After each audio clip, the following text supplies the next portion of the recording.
পর সাজো সাজো রবে ধর্মতলার 21শে জুলাই।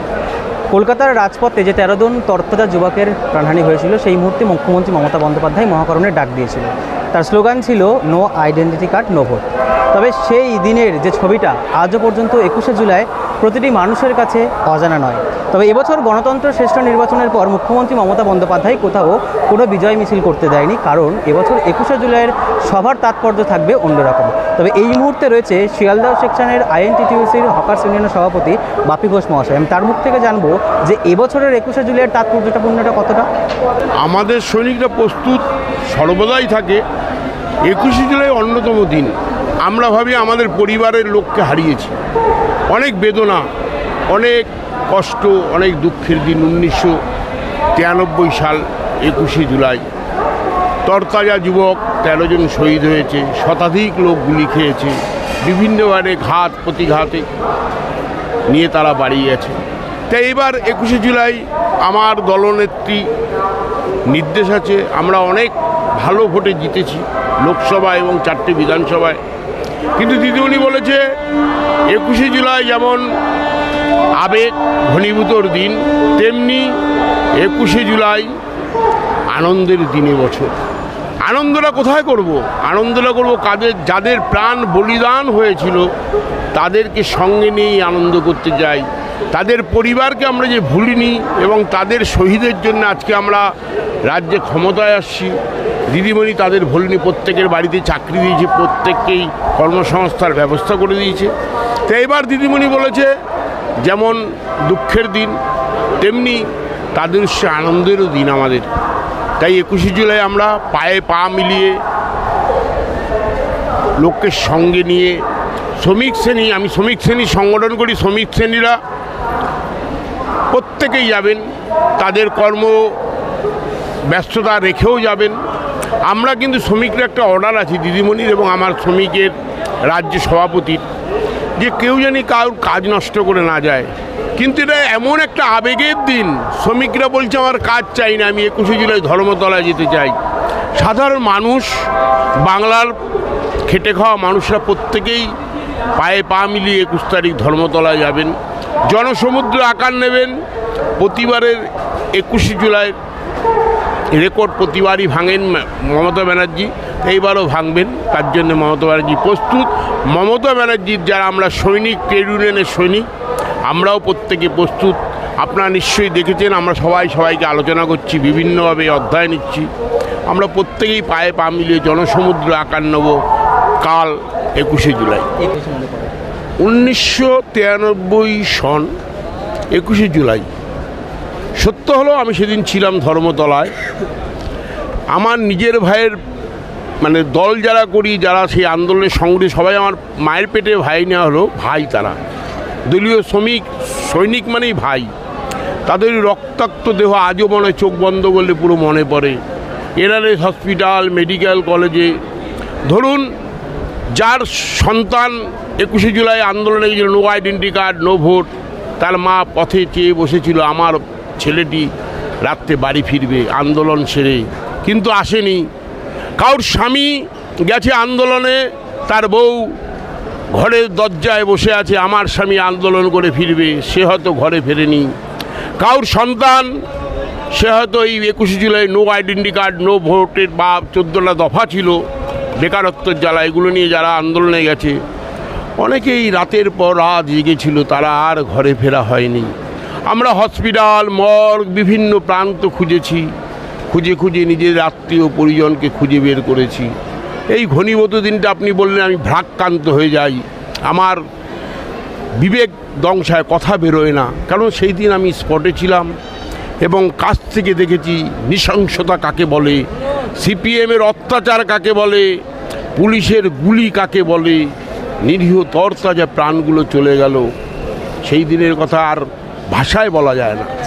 আপনি যদি আমি 70 দশক পার হই বা আমি স্বাধীনতার সংগ্রামে গেলাম, সিপিএম পার্টি এরা আমাদের রবীন্দ্রনাথকে স্বীকার করেনি, স্বামী বিবেকানন্দকে স্বীকার করেনি এবং বাংলার মানুষকে কোনো মহর্ষিকে স্বীকার করেনি।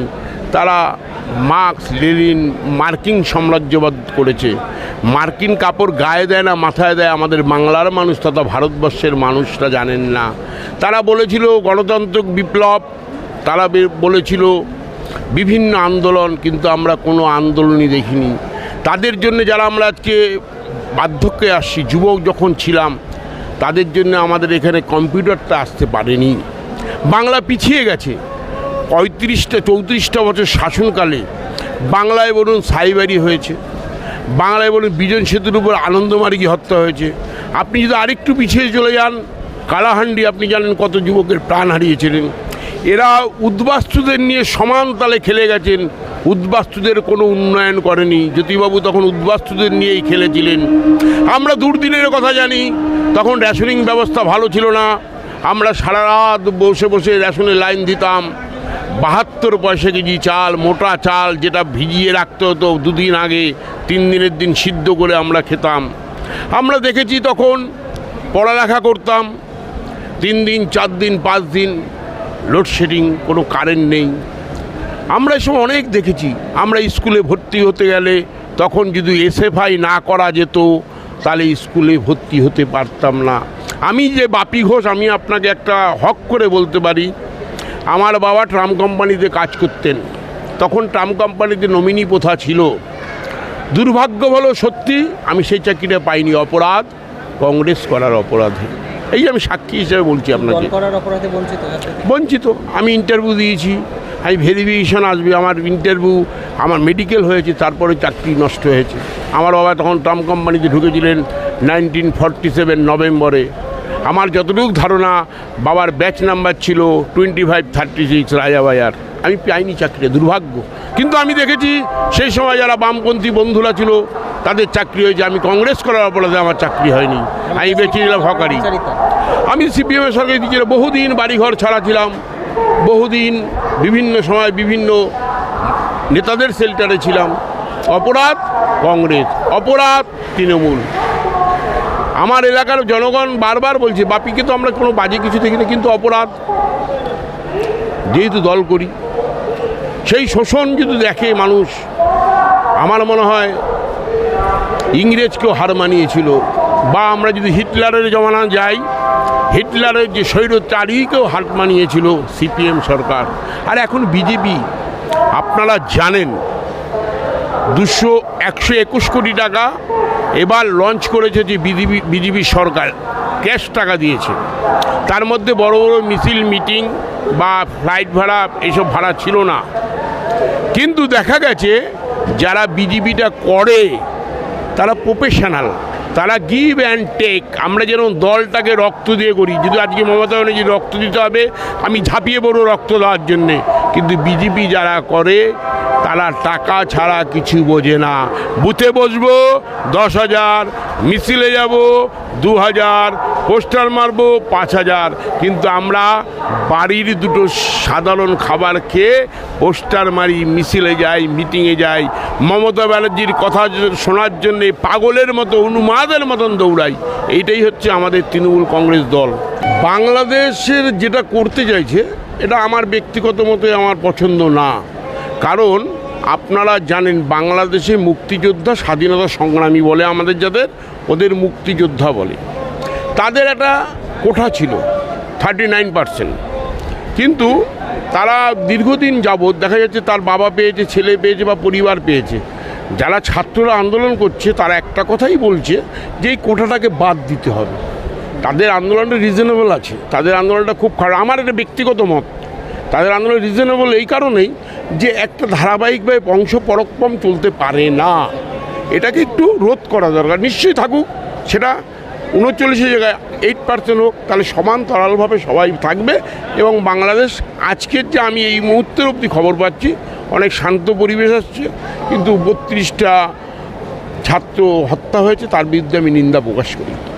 শুধুমাত্র 21শে জুলাই নয়, বাংলাদেশের এই মুহূর্তে সংকটজনক পরিস্থিতি এবং বিভিন্ন রাজনৈতিক সম্পর্কে কি বললেন শুনে নিলেন।